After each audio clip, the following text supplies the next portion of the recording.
Hello and welcome to Dr. Clare's Herbal Medicine course or seminar, in which I hope to teach you how to use some of the herbs as blends of herbs in order to help with common health problems. My background is that I trained in medicine in University College Dublin and eventually became a general practitioner at a practice in North London. While in general practice, I became aware that many of my patients were suffering from various chronic or ongoing or recurring minor illnesses, which were causing a lot of discomfort in their lives. Many of the pharmaceutical solutions either didn't work well enough or they suppressed the symptoms and didn't actually resolve any of the underlying problems. So from 1999, when I moved from London to Galway to open an integrated collaborative medical practice, part of which was to open a dispensary so that people could have access to herbs for their own use. And this was very much part of my philosophy of giving people a choice of natural medicines, mainly herbs, in order to manage their own health and empower them in this way. I studied herbal medicine in Middlesex University, where they had a degree in clinical herbal medicine, and from there opened my own clinic and dispensing practice. When I opened the dispensary, people were very curious as to what we had on offer, and they came in asking about how to resolve some of their chronic health problems. They didn't come in asking for fenugreek or dandelion root or devil's claw. What they came in looking for was that they had a chesty cough, or they had mild eczema or hay fever, or problems with headaches. And really having the dispensary with single herbs wasn't addressing their needs. And it made it very difficult for the dispensary staff. So from there, I developed the range of blends for common health problems. You might ask why we put these together as blends, and really the answer to that is that this is how herbalists traditionally have used herbs.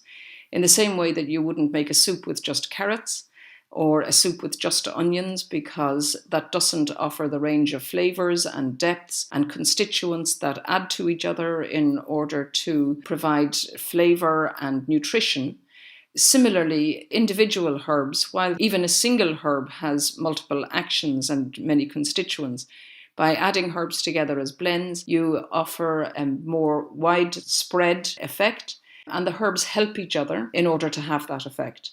They can help each other by adding individual effects or by constituents actually benefiting more than just the sum of their parts, and that is called a synergistic reaction. Synergistic, synergistic or synergy. And this is an important aspect of the blends. Much to our surprise, the word of mouth on the herbal blends meant that we had regular customers and postal service to people who were very impressed with the actions of the herbs, as was I.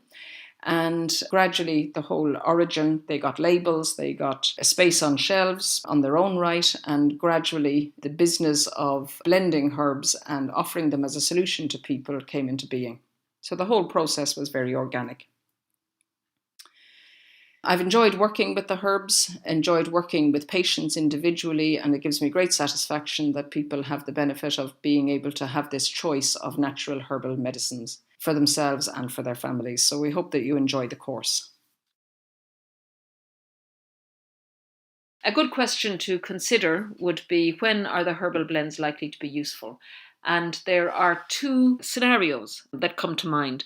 One is a short-term self-limiting illness where you get better by yourself even if you don't take herbs and if you don't use pharmaceutical medicines. But in the meantime, while you're going through this illness, you're very uncomfortable and in unnecessary discomfort and pain. A good example would be the flu. I would use herbs in this instance to reduce the fever by way of improving sweating and by using a cooling herb such as peppermint. Both peppermint and another herb called yarrow will promote sweating, which will naturally reduce the fever. There is also an antiviral effect which is well researched and proven, and that is offered by elderflower. And yarrow is also a herb that will stimulate the bile and the digestion, and the peppermint will soothe the digestion. So you have a calming effect on the digestion, which has a calming effect on the nervous system, which can be very distressed during the flu. So the aim is that using the herbs, you will more effectively deal with the offending virus and recover more effectively. So you don't get 6 weeks of a post-viral fatigue and lowering in energy and lowering of immune system, which would then leave you prone to further infections. So to improve your ability to withstand short-term illnesses.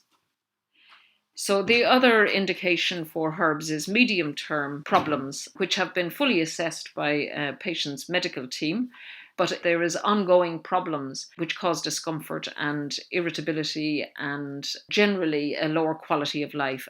Examples of this would be irritable bowel syndrome or chronic sinusitis. And what you're aiming to do with the herbs is to soothe the underlying physiology, return the functioning of the tissues to a normal, comfortable way of working. And sometimes that involves an effect directly on the tissues involved, and sometimes it involves other systems. For instance, if you have digestive problems, you will always address the nervous system. If you have skin problems, pretty much you will always address the nervous system as well.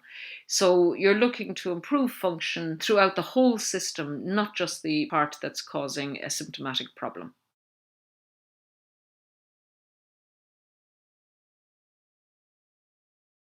It can't be emphasized enough the importance of looking or listening for changes in long-term chronic health problems. For example, somebody with irritable bowel syndrome who has been assessed and reassured by their doctor then develops bleeding in the stool. It would be very important for that person to go back and be reassessed and advised regarding these new symptoms. Similarly, for somebody who has chronic cystitis, which presents with going to the toilet more frequently with some discomfort, and they then develop bleeding in the urine, then that would be important to investigate. Or somebody, even if they have irregular bowels because of irritable bowel, but they become more irregular, or the pattern changes, or the nature of the pain changes.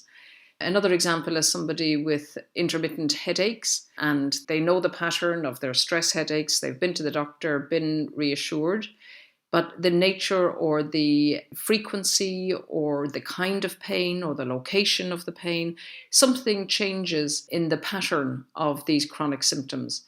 Well, then it would be important again to advise that person to return for further medical advice. The same with allergies. If somebody has a background allergic wheeze and it becomes more severe, more frequent, previously they've only ever had it if they had a cold or a cough, and now they're having it in between times, again, it would be important to seek further medical advice.